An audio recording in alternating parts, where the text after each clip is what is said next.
So for this, you need your baking flour, you need some pinch salt, just a common salt, you need lots of sugar, you need your rolling pin. I need this plastic cup that I can be able to pour out my oil from this batter. And next, I just need some water. So what I'm going to, let me just stop this. So what I'm going to do first is prepare the dough. So I'm going to use a little bit of salt and lots of sugar. If I would say a ratio, not a ratio really, but I would say just like a small pinch. I think that's enough. Then I'm going to pour the whole of this. And yeah, I think that's already enough. If it's not going to be enough, I'm going to just add the ratio that I need for a good taste. I usually like make my chapatis with, I love, like feeling the sugar more than the salt. So next I'm going to come in with my water. You can just like mix everything out, or you can just pour the water in and let it sink or dissolve in the water, dissolve I mean. So next I'm going now to pour my water, to pour bits by bits until you get it into a very soft consistency.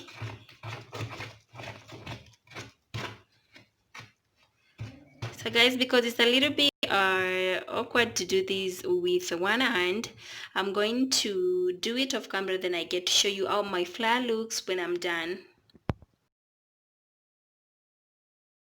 So far so good. I'm just going to be adding my flour in bits, then I'm going to be pinching it quite a lot.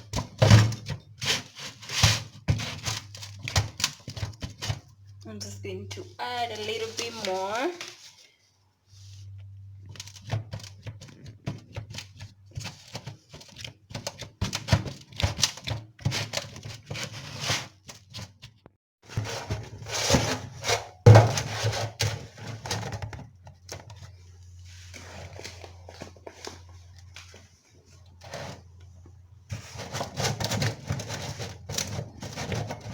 So you can do this like for about 8 minutes until, like when you want to know your flour is ready, it doesn't attach itself on your hand like I'm having this, let's say, yeah. So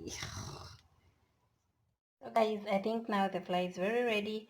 I'm going to let it sit for like 8 minutes, and I'm just going to cover it with a lid so that it can, like maintain its moisture, it doesn't dry up. As you can see, it's very soft. So one thing I always feel like when you're making your chapatis, if you want them to be soft, it's in preparing the dough or the unga.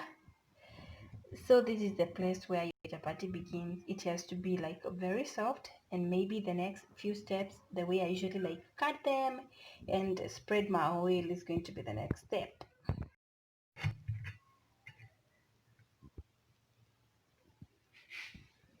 So let me clean this mess while it sits, and then I'm going to be pouring my oil in this cup. Let me just do that right now.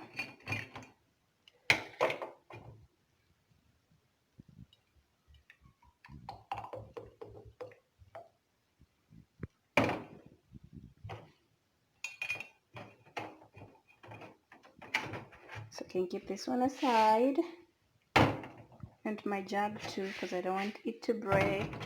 So I'm just going to leave them on the sink just to clean up easy, and then we can get the next step of just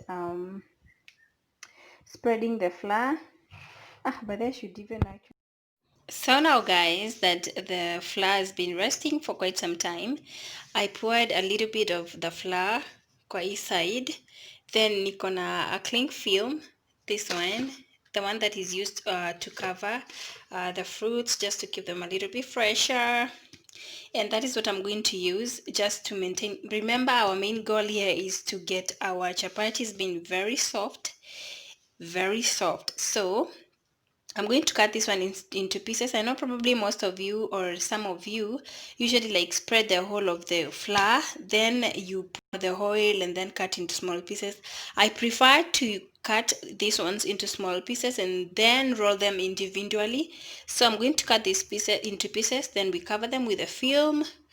Then one by one we are going to use now our cooking oil and spread it individually, then return them there to settle.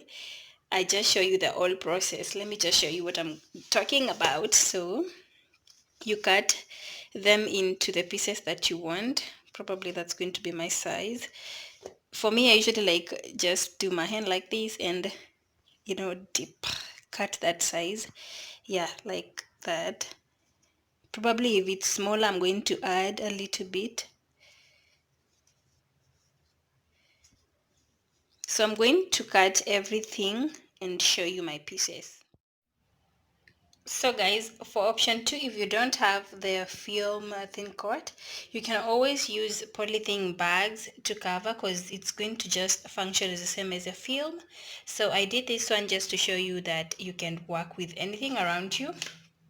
So as you can see, I've just cut them into pieces. While the rest, I'm going to be taking each piece, then massaging it with oil. I'm going to just take an individual one. Then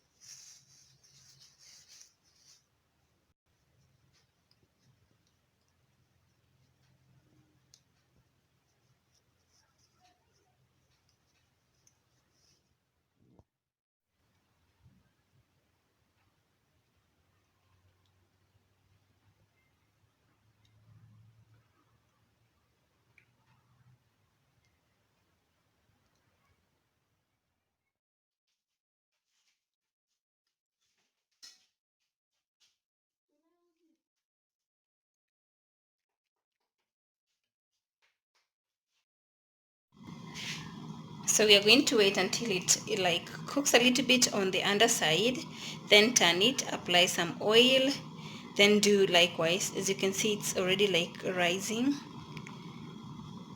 This side right here, I don't know whether you can see, it's like forming some little bumps.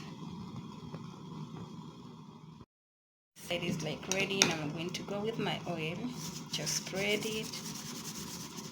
If you don't want to use a lot, you can always do this. When you dip your spoon, you just pour it and then you spread.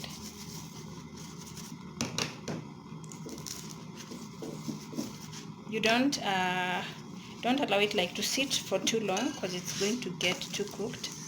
So now we are making some good progress.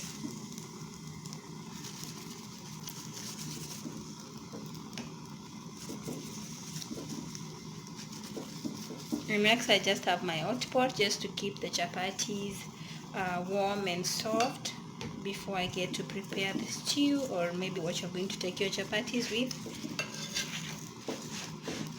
So one trick for me, I always like roll them to distribute the heat when I'm cooking. It really helps a lot. So when you turn to this side, this is what you're going to see, and they cook so nicely.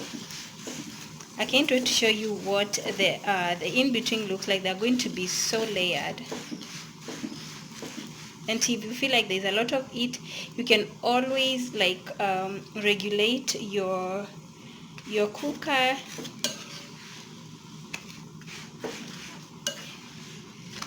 It's already good to go. To do the same as I've done for this one until all of them get cooked, and then I show you how they look like.